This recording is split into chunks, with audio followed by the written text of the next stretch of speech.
Hello, and welcome to the DCL Learning Series.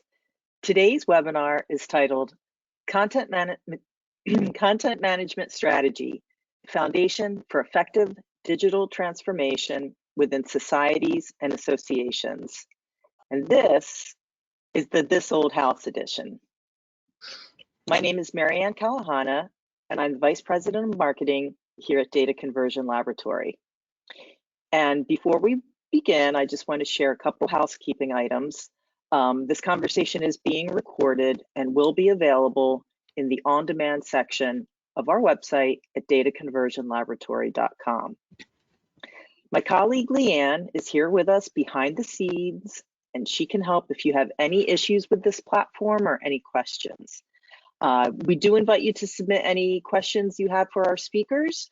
You can put them in the question dialog box at any time, and we'll definitely save time at the end to go through them. Okay, before we get going, I do want to introduce DCL. Clearly, you know that conversion is our middle name, but our services also extend far beyond that, as you can see from this slide.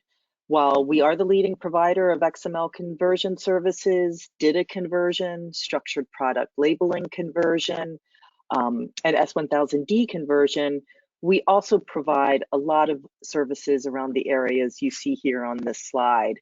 Things like semantic enrichment, data harvesting, QA validation of previously converted content, content analysis.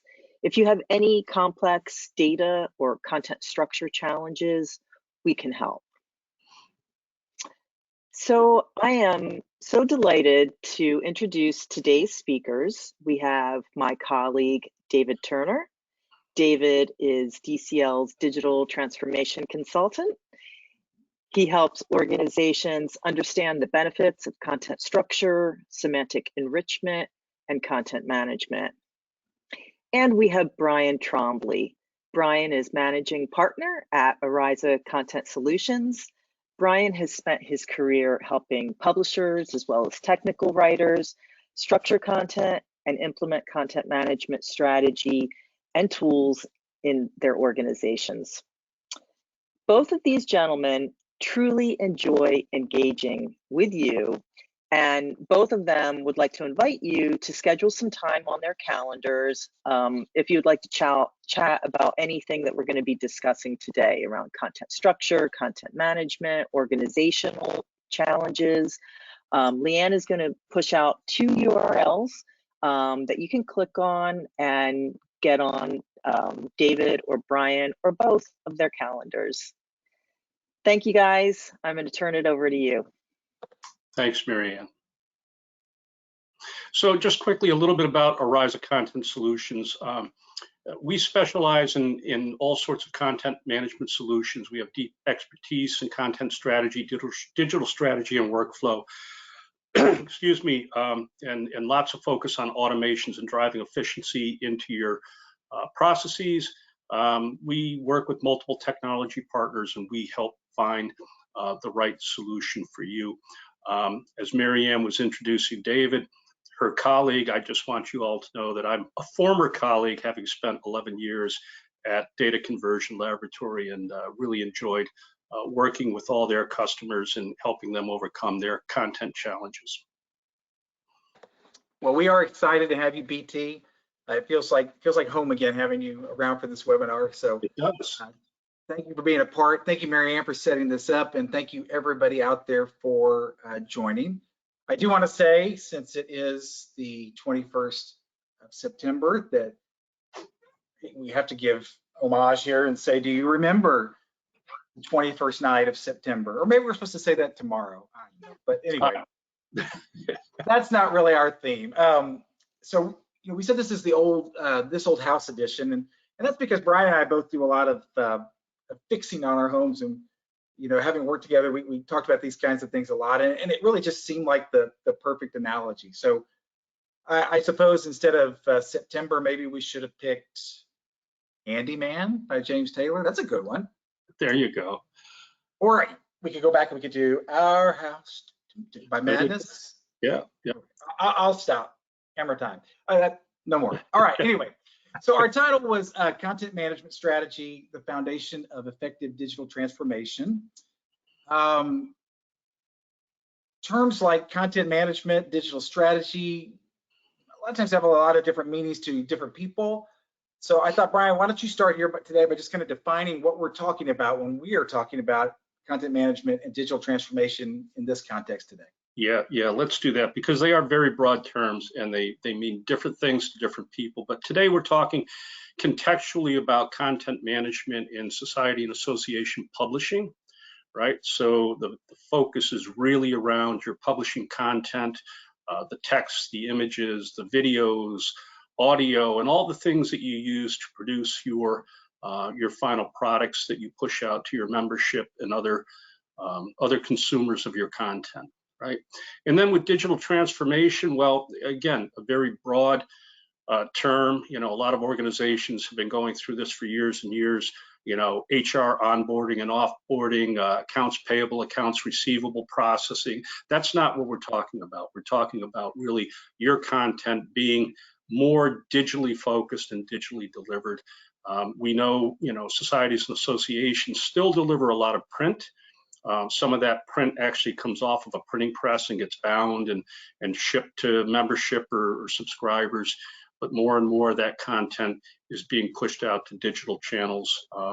And, you know, digital transformation, we've been talking about that since the late 90s as the web became more prevalent. You know, digital transformation is something people have been working towards for years and years and years. And I don't think you're ever going to stop working towards, you know, what your digital experience needs to be. It'll be evolving forever. Yep. Absolutely. All right, well, let's take it in and let's talk about the other piece of what we had kind of in our title, which was the societies and associations piece. And I'll just extend the metaphor just a little further here, kind of broadly. You know, Brian, you live in New Hampshire. I live in Texas. We both have houses, but obviously your house is built a little differently than mine. You know, mine has, you know, there are certain things about houses in Texas that you're generally not going to find maybe in other parts of the country. You know, for example, something like 95% of houses in Texas do not have basements, and that's unheard of in other parts of the country. You know, and you know, whether you live in apartments, all those things are kind of unique, and they bring unique challenges. And I think in the same way, not every type of publishing is the same. When you've got societies and associations and the things that they publish and how they publish and the workflows they publish, all of that is really unique when compared to other publishers. So we've listed a few things here. I'll just turn it back over to you and let you talk about a few of these things and keep the conversation going. Yeah. So, you know, you're right. Society and association publishers are a different breed. I've worked with publishers over a wide range of industry verticals. I started out 40 years ago doing journal production work and newsletter production work, composition and such. But I've worked with what I call accidental publishers all my life. So think about you know, Boeing that, you know, does airplanes and other things, you know, but there's a lot of publishing that goes on. And I've worked with newspapers and magazines across the globe throughout my career. And societies and associations are different because they publish a lot of things, right? They publish books and journals and magazines, and most publish some level of conference proceedings. And you might also be a standards organization driving standardization in the industries you serve. That's another challenge. And educational materials, right? All of that stuff is somewhat unique. And I don't think there's another, you know, industry vertical. I'll say industry vertical, saying all societies and associations have all of those different types of content that they need to produce. And not just published content, but content that supports the organization. So marketing content, member outreach, marketing materials around your conferences and such. So it's an amalgamation of almost every type of publishing I've seen, right? In my 43 years of dealing with publishing and publishing technology. Yeah. And because of that, they've all got different experiences around where the content comes from and who the authors are. The authors of a conference proceeding, that process of getting that content from an author is different than when you're creating a standard or when you're creating educational content. Can you talk a little bit more about that? Yeah, absolutely. So, most of the content types that are put through a publishing program at a society or association are externally authored. Very little content is created from scratch in-house. So you have a wide number of constituents you have to deal with in terms of their authoring style, their authoring process. Mostly the authoring is in Word, and it comes in through another system or a process before it really hits your publishing process, which could be editorial and production, or it could be just final production, right? If the final copy editing is handled elsewhere. But yeah, you've got committees on standards. You've got people that want to submit papers for consideration at conferences. You've got freelancers. Maybe you've got an author who's already written a book and he wants to publish it under your brand. So you have that. You might want to commission a book and go out to some of your subject matter experts in the membership and ask them to actually create content and contribute. So you've got this challenge of authoring in a less than consistent and less than standard way, right? So everybody does things differently in Word, right? Absolutely. And then on top of that, you're sometimes publishing things, for direct profit, but oftentimes you're not, so your financial considerations are always unique, I think, in a society. Yeah. So, the publishing programs typically, well, depending on the size of your organization, they typically drive the bulk of the revenue.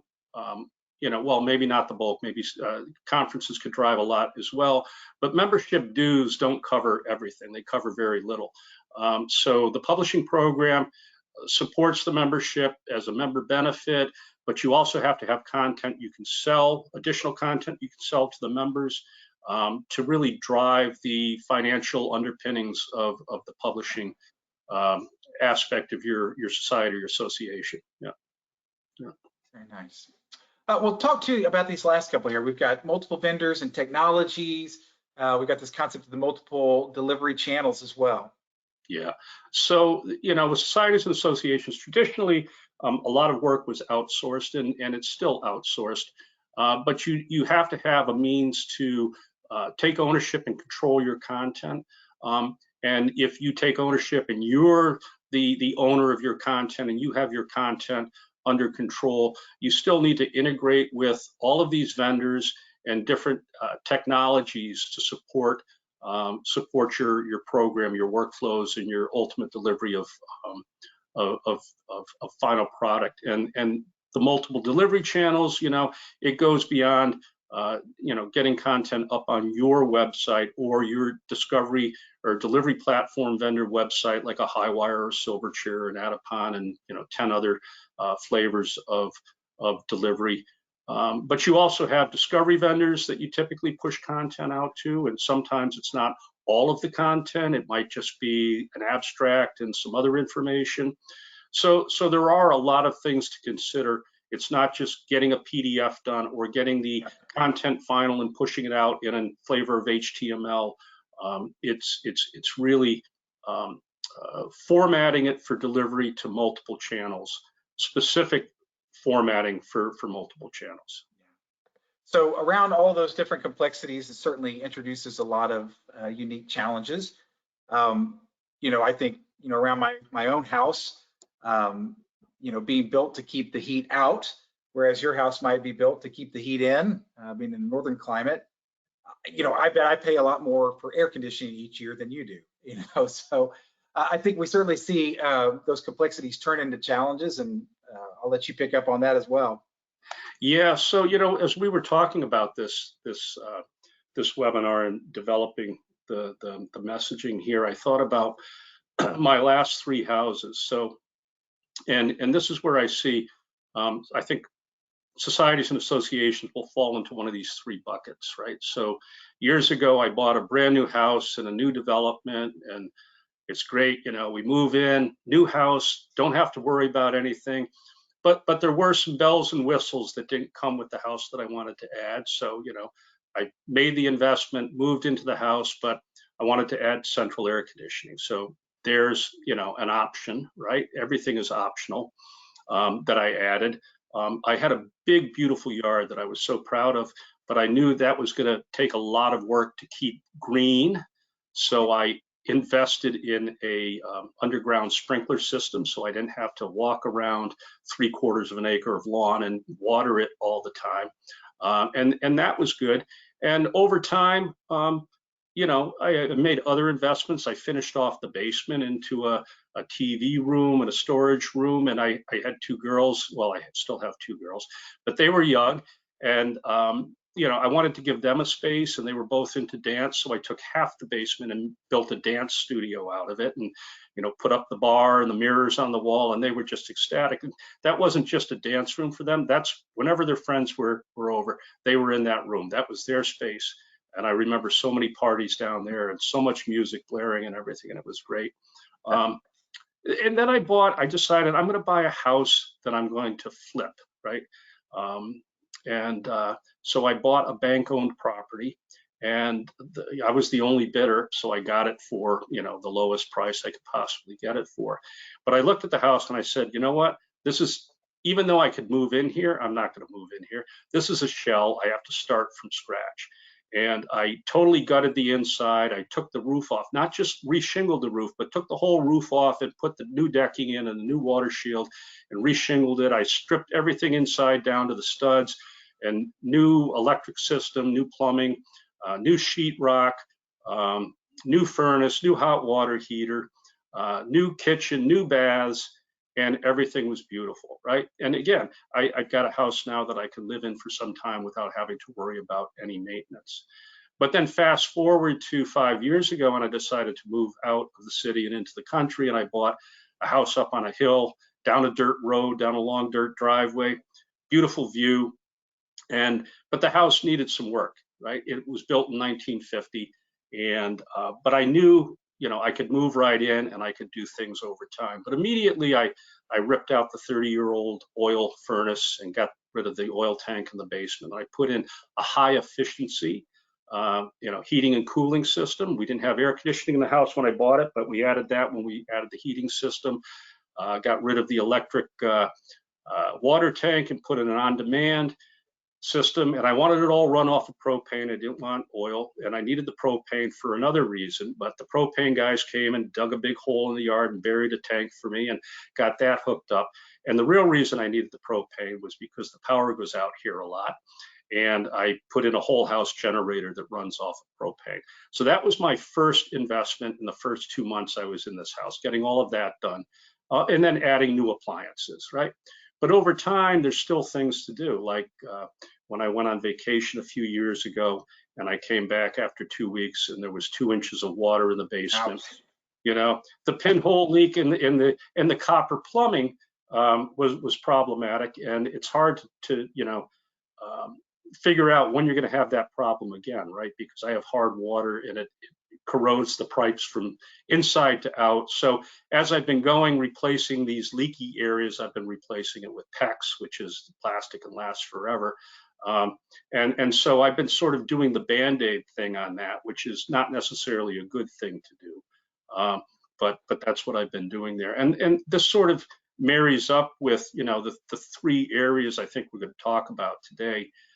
One is, societies and associations, especially smaller ones, still haven't made a true investment in the underpinnings for a real digital transformation and efficient way of getting content and more content through their publishing programs. To those that have done something but just need a few tweaks, maybe an automation and a workflow step, which could be very simple and cost effective to do. To those that have, our house is in order 10, 15 years ago. We invested all of this time. We haven't done anything with it now. And maybe it's time to replace end to end the whole system and process that we're looking at. So Absolutely. Well, let's dig in and let's talk about some of the specific, challenges that that some of these publishers face. And I think one of the first ones is with all those different types of content, you've got content silos. You've got content here in a network drive. You got content here in one system. Maybe you've acquired some content that's in another system, and that causes a lot of problems.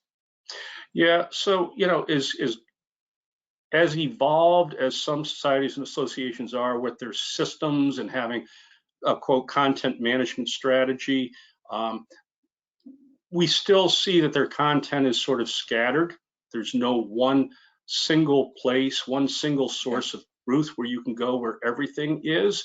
And by not having it in one single place, that limits or impedes your lack of search and find across all of your content. And I think that's a very important thing because, a lot of content, while it's published, it shouldn't go someplace to die. It should be there as fodder for new opportunities, new products, new monetization of older and existing content, right? And, some of the challenges are, tied to, external authors, and do we have the latest version and the right version, and how are the external authors going to fit into this workflow, those sorts of things. How do we let them in? The most important thing, I think, is having all of your content in one place. No matter if you deliver it in 20 places, you have to have it all in-house. Don't assume you have access to your content if it's out on your delivery platform vendor or if it's with your journal production vendor. Get your content in one place, in-house, under your control. Yep. And then the other thing is this idea of workflow challenges, right? Like around my house, if there are certain things that I do every day, if you have like a certain morning workflow, if you don't do those things, then things don't get fixed. They don't happen the way they're supposed to. And I think that translates into some things for publishers as well. Yeah, it absolutely does. I think workflows need to be clearly defined and adhered to as much as possible. There's always the odd aspect of some piece of content coming in that breaks the workflow, but that should be rare. But we also see a lot of loosely defined content workflows, and those are the things you want to get away from. So, my loosely defined workflow is, get up in the morning, make my coffee, take my meds, check the news, walk the dog, and then clean up the mess I made in the kitchen the day before. So get the dishwasher loaded and the pots and pans washed and the counters wiped down. But, over time, that became sort of a loose part of my morning. And there's been days when things have piled up from 2 or 3 days ago, and I need this pot for dinner tonight, but it's still in the sink from 2 days ago with the other pots and pans. So, having more of a rigid process and workflow is vitally important. But it's more complicated in a society or association. And if I'm talking to you as societies and associations, you recognize this. If you've got one content type, that's hard enough to impose a structured, well-defined workflow. If you've got 7 different types of content, it becomes that much more difficult, especially if they're in 7 different departments with 7 different types of authors. Yeah. But then there's the technology piece, right? In our homes, we've got challenges around technology. And I think we see the same thing in societies and associations. Yeah, we do. And some of it is, I think the folks that have really embraced systematic processes more recently are in better shape than some of the larger societies that have invested heavily, hundreds of thousands, if not millions of dollars over the years in systems. What we're seeing a lot in the larger societies and associations are levels of technical debt where at the time there wasn't a solution, so they did a homegrown solution. They developed something in-house. And that's not sustainable, especially when you're looking 10 years down the road. The people that develop that might no longer be with the organization. So that's a real challenge.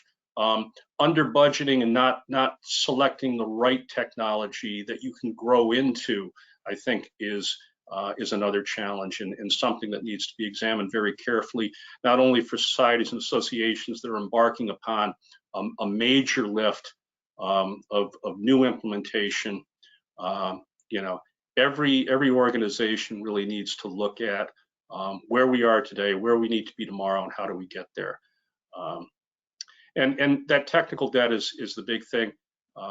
You know, I know a number of societies and associations that really should replace almost everything in their publishing ecosystem, and others that just need little tweaks. You know, and then there's others. We're working with one now, and I know David, you're working along with us on this. The Association for Materials Protection and Performance, right? They literally had nothing 4 years ago when they reached out to us. I was part of DCL at the time. And, you know, DCL is famous for, you know, content conversion transformation, but my background was in consulting and system implementation. So graciously, Mark said, yeah, if you can go out and find and help our customers with some consulting, go ahead and do it. So we did that with, at the time, it was NACE. And it became AMP when it merged with another organization. But we did some analysis and recommendation back in 2019 for AMP, and that was well received. And they decided they wanted to move forward with what we put in front of them as a multi-year implementation. Yeah. And you know, so these things don't happen overnight. Right after we did that analysis, we had COVID, so we lost a year, and now we're back into it, and we're really working through a very exciting process with AMP right now, about ready to go live on first sets of content, and we'll probably make reference to AMP as we get through this a little bit more. You know, one thing about them, and I think about a lot of other publishers, is that they have the challenge of getting everything, just having their content in one place. It seems simple, but you know, we've discovered over time that, you know, a lot of times content lives with the vendors, or content lives with the delivery platform. Actually, I think we have a poll to this effect, Marianne.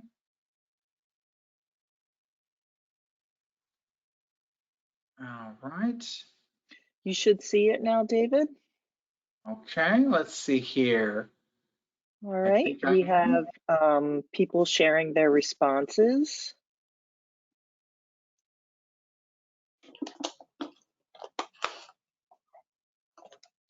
Excellent.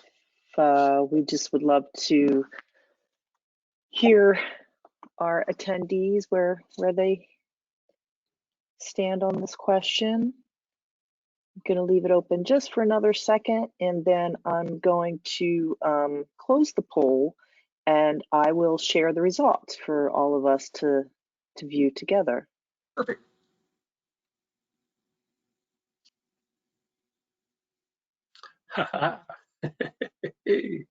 Exactly what I expected, huh? Absolutely. Right. So I've asked this question. I usually ask this question when I engage with a new client. You know, where's your content? And if you had to have it all in one place in 24 hours, could you get it there? And the majority of them say no. Well, my vendor has it. Okay, well, how long is it going to take you to get it from your vendor? Well, I don't know. You know, or it's on my delivery platform. Well, if you want it in-house, you know, how long is it going to take you to get it back? And the resounding answer is, just as we saw, it's pretty high. No, we couldn't do that, right? And I think it's imperative that you have all of your content, even if it lives out with your vendor in these other places. Whenever new content's created, whoever's creating it, the vendor shouldn't push it to your delivery platform. They should push it there and give you a copy of it. So you have, absolutely. Right? Because you can't search across all your content if it's at your vendor. Some of it's on your delivery platform. Some of it's with a different vendor. Some of it's on a network share or in a SharePoint site. You know, so I think, you know, one of the first steps people have to think about and should think about is really gathering all their content in one place, putting it in a repository, whatever that repository needs to be, right? And usually that repository should be something that provides really effective search capabilities. And Also, if you're looking beyond that to the future, that repository should also support workflows and automations and integration, right? APIs or simple integrations with your your publishing partners. Yeah. All right. Well, I think we're a little behind, so we'll pick this up a little bit. We talked that there are some unique content challenges, there's some unique workflow challenges, there's some unique technology challenges. Let's just touch briefly on there's some unique funding challenges. The money when you're in a if I'm producing trade books, I publish a book and somebody pays me, and there's like this direct revenue piece. It doesn't really work that way when you're publishing a journal or you're publishing a standard or things like that. I mean, it sometimes does, but often it's not. And so there's some unique things around getting funding for publishing projects when sometimes it's difficult to tie the revenue back to it directly. Yeah. And also, I think just some publishers being nonprofits, they're waiting on donors or grants or things like that can really be a challenge as well. Anything quickly you'd like to add to that before we move to the next slide? Yeah, just if you look at societies associations, clearly membership dues don't support the entire program, the entire effort that the society's putting together. So the publishing arm usually generates a good amount of revenue. Publishing and conferences generate a good amount of revenue, but some of what you publish, the cost of publishing some of that goes as a member benefit. So there's no direct financial benefit other than, hey, they're a member, so we have to give them this. Think about the journals and the magazines. Those are typically the giveaways. Books typically have a cost. Standards organizations, if you're a member, you might get 1 or 2 standards and a discount on the rest, right? Standards are clearly have high value because they're instrumental in what you're trying to do as a consumer of that content. So there has to be a way to drive as much efficiency into the publishing process to minimize the cost and get more done that can be monetized, right? Yeah. And we'll get into some of those things in a minute. Yeah. But looking at budget going back, can I afford the restoration furnishings, or do I have to go to IKEA and dumb down my budget a bit? All right, so I know we want to spend more time probably on actually some real steps to move forward. We do have this slide here that I'll just address really quickly on benefits. There are obviously a lot of benefits to working on content management and digital transformation. Things that are going to be good for your organization. They're going to be good for your members. They're going to be good for reducing technical debt, all those things. But let's move forward, Brian, in an attempt to kind of get things back on track time-wise here. Let's talk about the pieces here of we're putting together this digital transformation around content management. There are some pretty major pieces, and I think the first piece is really one that I think you have a lot of experience with, and that is you need to find the right architect, right? You need to find the right consultant so that you can develop an intelligent content strategy. Right. So let me spend a minute on this. So let me be clear that there's 2 pieces to the strategy. One is deciding at an organizational level, understanding your membership, what you need to provide them as product, right? So that's part of the strategy. But at Ariza, we don't help with that. Once we know what you think you need to provide to your customers, we help you with the strategy to implement that, right? How do we need to build out the processes to deliver that efficiently, very efficiently, right? Because it's all about containing cost. I won't say lowering cost, right? A lot of organizations look to drive efficiencies and automations, not to reduce staff, but to get more through with the existing staff. One of the things, when you look at developing content strategy, you need to have in project charter, like a definition of what you're trying to do. And this should be a very short page, half a page sort of thing that clearly identifies what you're trying to do. And then from that, you need to enlist a very vision-oriented team internally. And then that fourth bullet, the one that's most important, assemble your content. 65% of you that registered on the poll said you could not put all of your content in one place in 24 hours. I bet 60% of you couldn't do it in 2 weeks, right? So it's incredibly important to have all your content under your control, and that should be in some sort of repository that gives you search and find capabilities, right? And then you need to assess the whole corpus of your content, decide its value. Surprisingly, organizations think a lot of their content that's already been published doesn't have value, but it does. Go back to what we did at DCL with Optica back in 2015, 2016, digitizing all their content back to 1916. And what they found coming out of that was that all the images that were extracted from all of that content had tremendous value, and they've monetized that.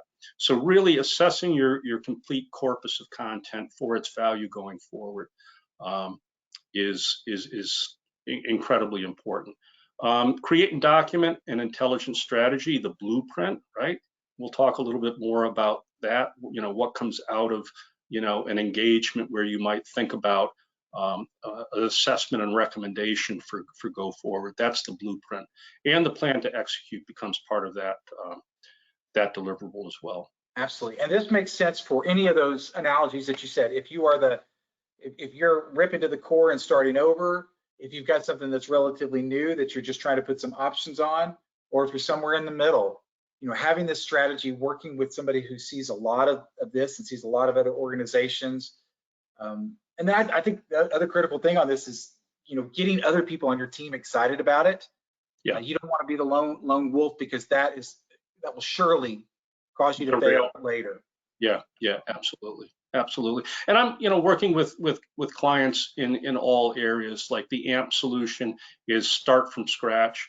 I've got another client that's been using certain technology for the last 20 years to do what they do, and it's all broken. They've upgraded that technology, but the processes are still broken, and the tools they have in place can't support the right process.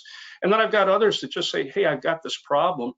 Can you fix this one thing in my workflow? So, but to get there, you really need to look at what you're trying to do and the best approach, and what the impact on the organization is, both budget-wise and resource-wise. The next thing I think is something that a lot of people take for granted, but you can't take it for granted. Whenever you see something being built, the thing that takes the longest is the preparation of the foundation. And I think content is your foundation. And people go, oh yeah, we got the content figured out. Yeah, it's got to be this. But really, if you don't align your content to your strategy, you get a lot of disappointment. If part of your strategy is you want to be able to have more mobile engagement, your content needs to be structured in the right format so that it can engage, it can be created in that, or delivered and rendered in that mobile way. If you want to be able to, slice and dice content to create new products, your content has to be structured in a way to be able to do that.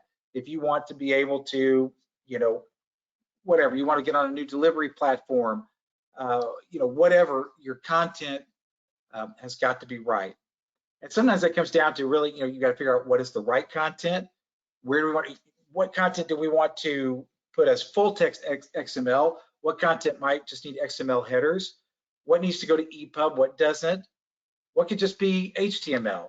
Do I need the same, strategy for my website content that I need for my journal content, etc.? It's all about, what are the right formats for editing in whichever content type? What are the right formats for delivery and consumption, and having all that work together? And this is why we also say, of course, I work at a conversion vendor, so I recommend working with a conversion vendor, because this is complex and there are a lot of moving pieces and there are a lot of things to think about. And, we talk to publishers all the time who've gotten in a hole because at first they said, oh yeah, everything's digitized. But then when they start trying to do the things that they want to do, they discover that they can't because, you know, something was digitized in a way that they weren't really expecting. Yeah, yeah. In a perfect world, everything would be in the same format and easily, easily be transformed into these various outputs. But I think it all goes back to getting all your content in one place and looking at the structure and format of your content, prioritizing that content, which is high value, which is low value, which is sort of in the middle, and then making sure that that content, especially when we're talking about legacy content, right? Legacy content going forward is structured correctly, and it might require some transformation or conversion or enhancement. Maybe it's just adding metadata around PDF, but more likely it's converting a PDF to some flavor of XML, a JATS or a BITS, or in the case of standards, STS, and having that right strategy for enriching that content going forward, adding metadata, and just having your content as nimble as possible, so at the drop of a hat you could do whatever you're being asked to do with your content. Yeah, expensive technology and consulting and all of these other pieces, if you don't address the content, you're really setting yourself up to fail. So don't overlook that part. But let's talk about the part that people are relatively familiar with, and that's, okay, so there's some technology out there. The truth is there's actually multiple technologies as a society that you should be considering. And depending on where you are in your journey, what you're doing, certain things might be first and foremost. Other things might be, nice to have for now, but may become mission critical later. So Brian, you do a lot of this kind of work. Take it from here. Yeah, and you'd think there'd be a lot of solutions out there for societies and associations, but really there are few that can support all the things that societies and associations need to do.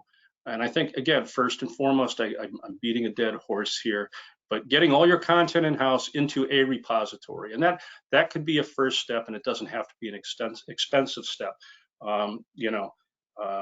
There's content management platforms out there that can both be a repository of record, but can also be the repository for all your work in process, so new work going through the system.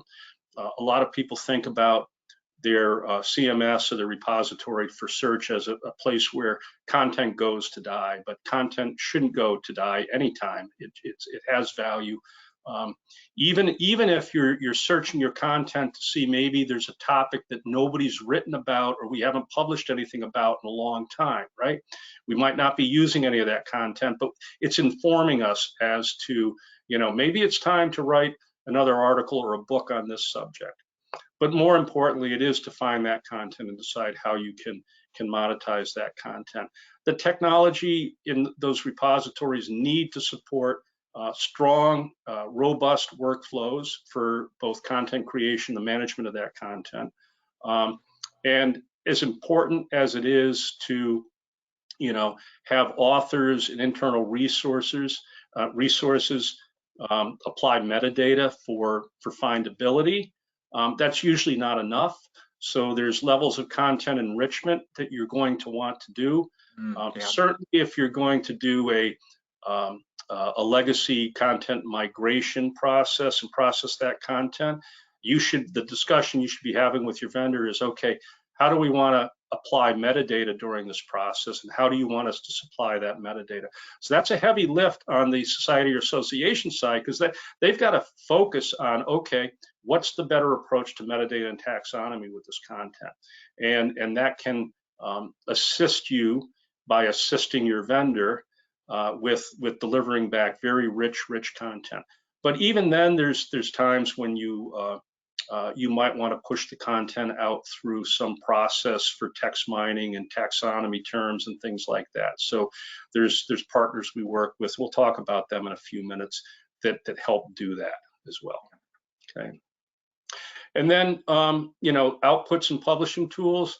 As we're reliant less and less on physical print ready PDFs don't need to be generated, but typically you're going to want to generate a PDF, a page representation of your content that members or consumers might download. And you might pre-render that, or you might have that as part of a process on your delivery platform where they can just select one article and get a PDF generated on the fly of that.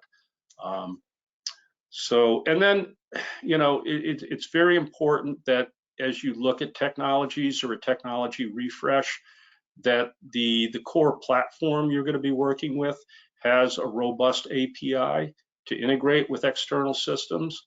But it doesn't always have to be robust. A simple handshake or a handoff, hand back process is acceptable in many cases. And let's give a couple of examples here. Again, using Association for Materials Performance Protection, the first step in any workflow when we get a Word file in, whether it's a conference paper, a journal article, standard document, is the first thing that happens is that gets routed to DCL automatically. The user doesn't have to do anything, right? And when DCL is done with the conversion, that falls right back into the workflow without anybody having to do anything. Nobody has to download a zip file and unzip it and put stuff into the workflow. And then from there, whatever further processes need to happen, whether it's final copy editing, or maybe the manuscript was final, you probably want it to go through some enrichment process. Again, at AMP, we integrated with Access Innovations Data Harmony, and that content goes out, and within less than a minute, content comes back with a much richer set of metadata and taxonomic terms applied, right? So, and those two APIs were very simple, but next fall, when AMP launches their new association management system, there's going to be a more complex integration. They're going to want to do that via an API where we create records around the content, and they create records around product SKU and pricing information. And we're going to want to have that information go back and forth, because you're going to want to have some of that information reside in the XML forever and ever and ever. So that would be an example of an API integration. And back to the example of AMP, they're not a huge organization, but they're doing some big things. They're doing a lot of things, yeah.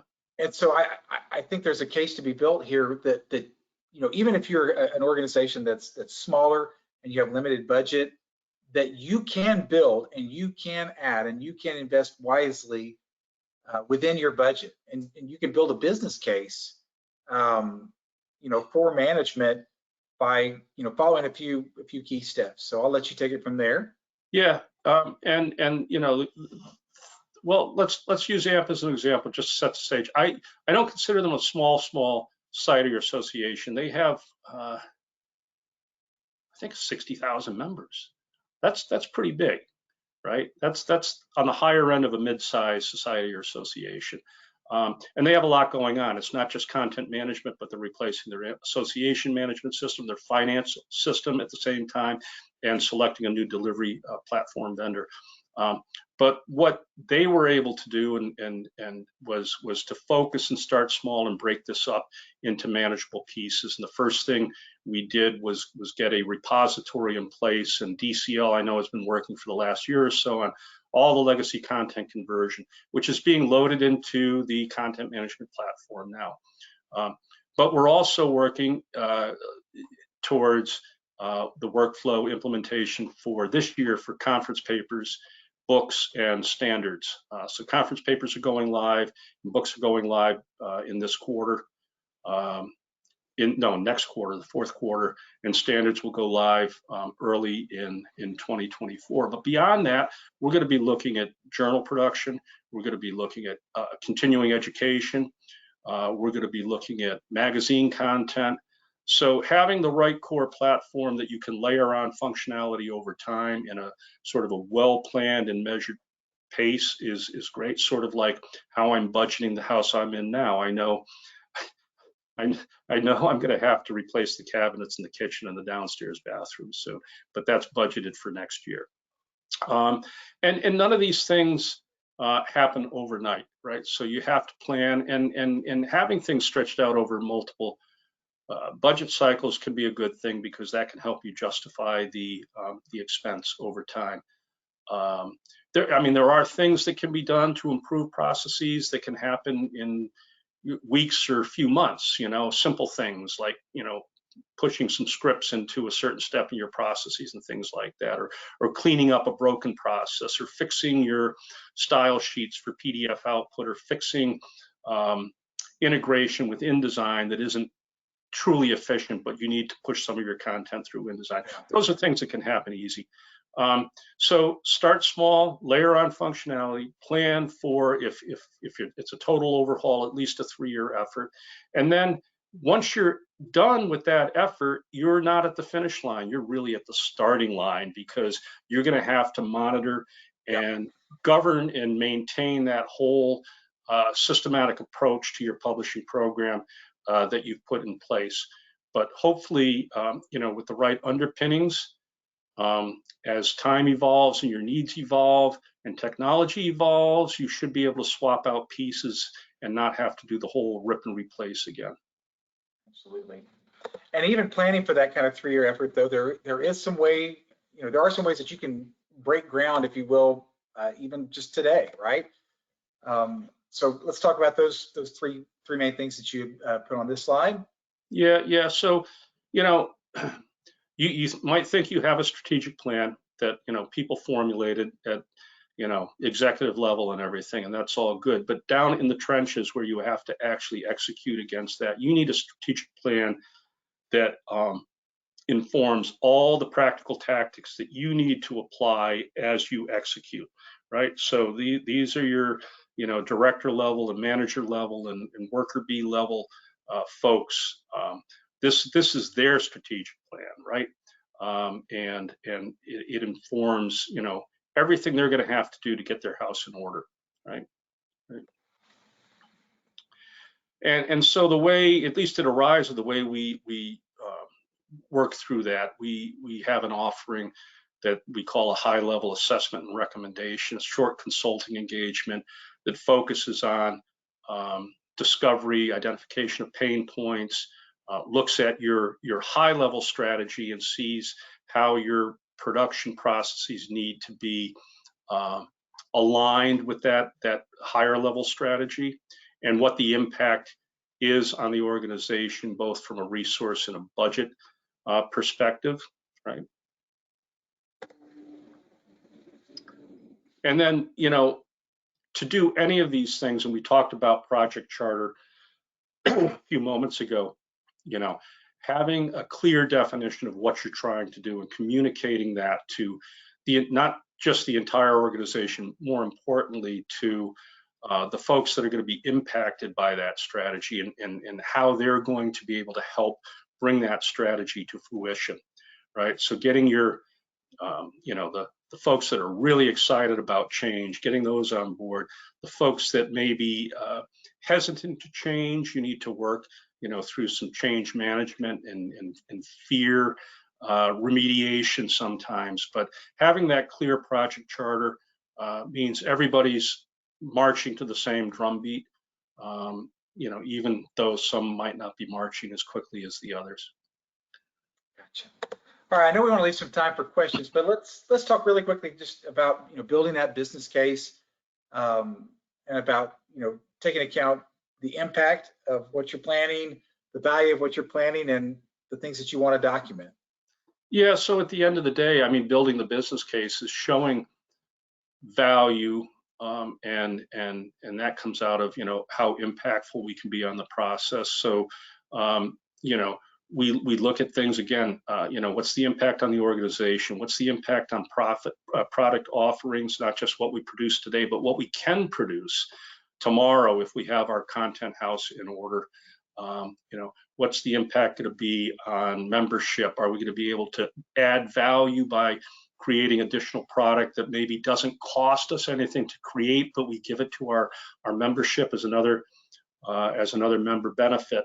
And then again, having a true understanding of all of your content consumers, not just your membership, but folks that consume your content that aren't members, and being able to measure what that impact might be. And then looking at the value, current state, future state, what's the benefit, how will this, improve member satisfaction, right? And drive new revenue opportunities. So, what we usually deliver when we go through one of these exercises with our clients are the discovery notes, recommendation document, which is usually a pretty large document. We look at current state, we look at proposed future state. We might make one recommendation, we might make multiple recommendations, and then help the client winnow it down. With whatever we recommend, we try to put forth a realistic budget and a plan to implement, what that might look like. And that's the package then that management needs to sell to upper management to get the funding to move forward. I love it. And putting all these pieces together, we can go from this old house to, a thing of beauty, if you will. By the way, we didn't make our random discussion of AI or Chat GPT like we should have done. I know every presentation is supposed to include that now. So I will say this, that Marianne actually created some of these images using using Dolly. Dolly, yeah. But anyway, all right, so Marianne, we're here for questions. What do we got? Yeah, okay, so this came in. Do you think that every association needs a content management system? And I'm not talking SharePoint. Yeah, what are your thoughts on that? ScarePoint. I think every organization needs some place to put all of their content, right? And that could be as simple as some little, even if it's just a well-organized file system someplace that the appropriate people have access to. That's the bottom line, right? And I think the ones that have all their content scattered should be thinking about doing that quickly. Those that are serious about driving efficiencies in their processes should look at platforms that can support that, as well as a really good search experience, but have the ability over time to layer on workflows and do the integrations. And there's probably only 2 or 3 platforms that can solve that problem today. Yeah, it really depends on how much content you've got, how many people you've got, how quickly they need to get to it. If you just got 1 or 2 content types and you only got 1 or 2 people that are, a well-organized file system might do it. But if you're storing XML and HTML and PDF, and you've got 6 different content types, and you've got 40 or 50 people that need to get to and find content, then yeah, a content management system is absolutely critical.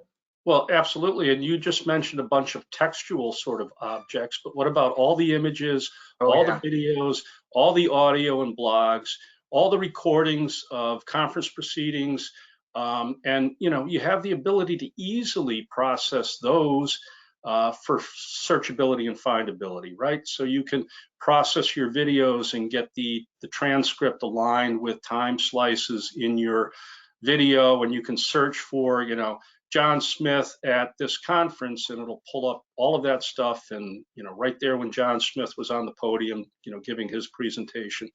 So it's all of your content, and most of these systems have typically been focused on the textual aspect, with the images, the rich media assets riding along, but not being sort of equal in the search experience, or